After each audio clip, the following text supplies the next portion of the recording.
Assalamualaikum warahmatullahi wabarakatuh. Saya Zakiah dengan NPM 18 100 112 111 77 kelas M1D dengan mata kuliah pengantar mikroekonomi akan menjelaskan tentang teori produksi.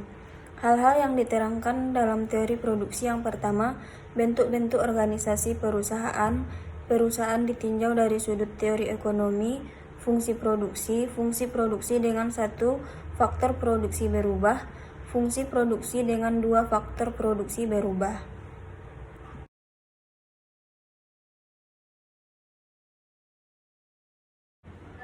Selanjutnya, bentuk-bentuk organisasi perusahaan. Organisasi perusahaan dapat dibedakan kepada 3 bentuk organisasi yang pokok.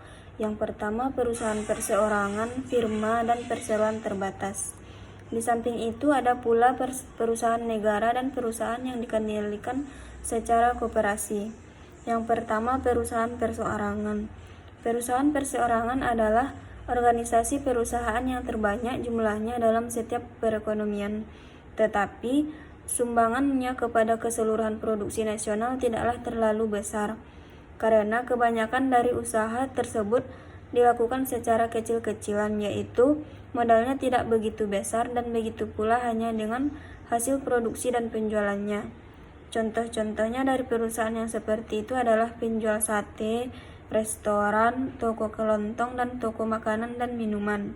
Selanjutnya, perusahaan perkongsian atau firma.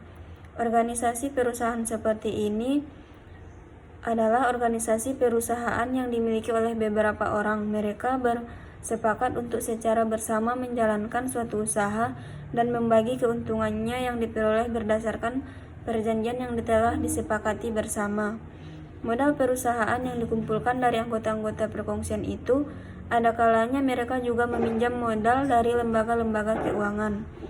Selanjutnya, perseroan terbatas. Dari segi jumlah produksi dan hasil penjualan yang dilakukannya, organisasi perusahaan yang berbentuk perseroan terbatas adalah bentuk perusahaan yang paling penting.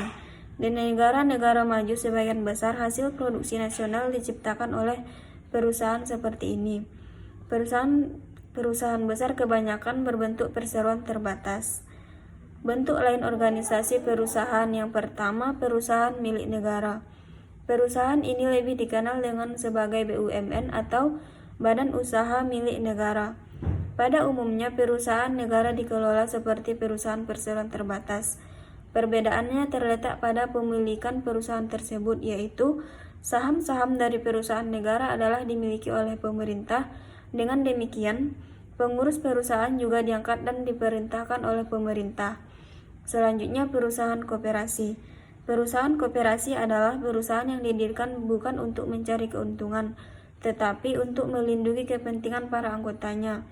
Perusahaan koperasi dapat dibedakan menjadi 3 jenis. Yang pertama, perusahaan konsumsi, perusahaan produksi, dan koperasi kredit. Koperasi konsumsi menjalankan kegiatan membeli barang-barang dan kemudian menjualnya kepada para anggota. Koperasi produksi berusaha dari usaha ini kemudian dibagikan kembali para anggotanya.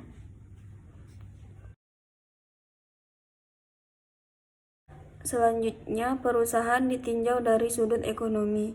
Dalam teori ekonomi, analisis yang dibuat tidak membedakan apakah perusahaan ini atau perusahaan pemerintah swasta dan apakah perusahaan swasta itu berbentuk perusahaan perseorangan atau perkongsian atau perseroan terbatas. Begitu pula, tidak dilakukan pembedaan di antara perusahaan kecil dan perusahaan raksasa dalam perusahaan pertanian, industri, atau perdagangan. Dalam teori ekonomi, berbagai jenis perusahaan dipandang sebagai unit-unit badan usaha yang mempunyai tujuan yang sama, yaitu mencapai keuntungan yang maksimum. Untuk tujuan itu, ia menjalankan usaha yang bersamaan, yaitu mengatur penggunaan faktor-faktor produksi dengan cara yang seefisien mungkin sehingga usaha memaksimumkan keuntungan dapat dicapai dengan cara yang dari sudut ekonomi dipandang sebagai cara yang paling efisien.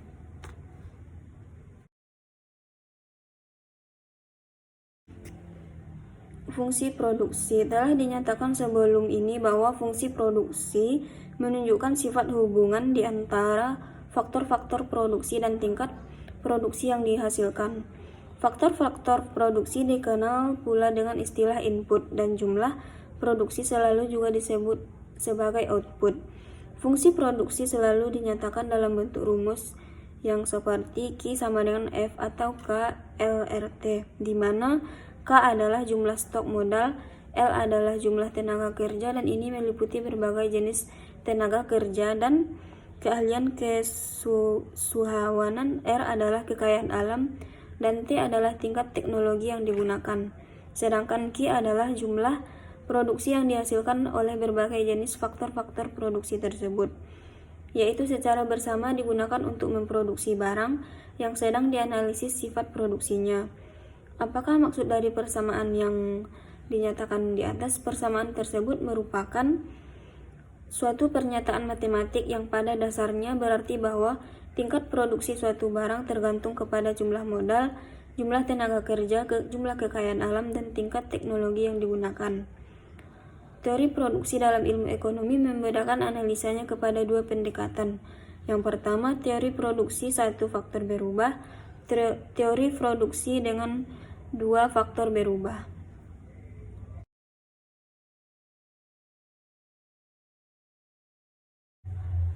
Yang pertama, teori produksi dengan satu faktor berubah. Teori produksi yang sederhana menggambarkan tentang hubungan di antara tingkat produksi suatu barang dengan jumlah tenaga kerja yang digunakan untuk menghasilkan berbagai tingkat produksi barang tersebut. Dalam analisis tersebut disimpulkan bahwa faktor-faktor produksi lainnya adalah tetap jumlahnya, yaitu modal dan tanah jumlahnya dianggap tidak mengalami perubahan. Juga teknologi dianggap tidak mengalami perubahan.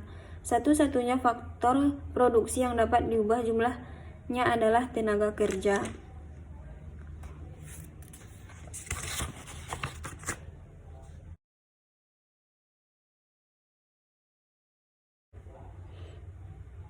Yang kedua adalah teori produksi dengan dua faktor berubah. Dalam analisis yang berikut dimisalkan terdapat dua jenis faktor produksi yang dapat diubah jumlahnya. Misalkan yang dapat diubah adalah tenaga kerja dan modal.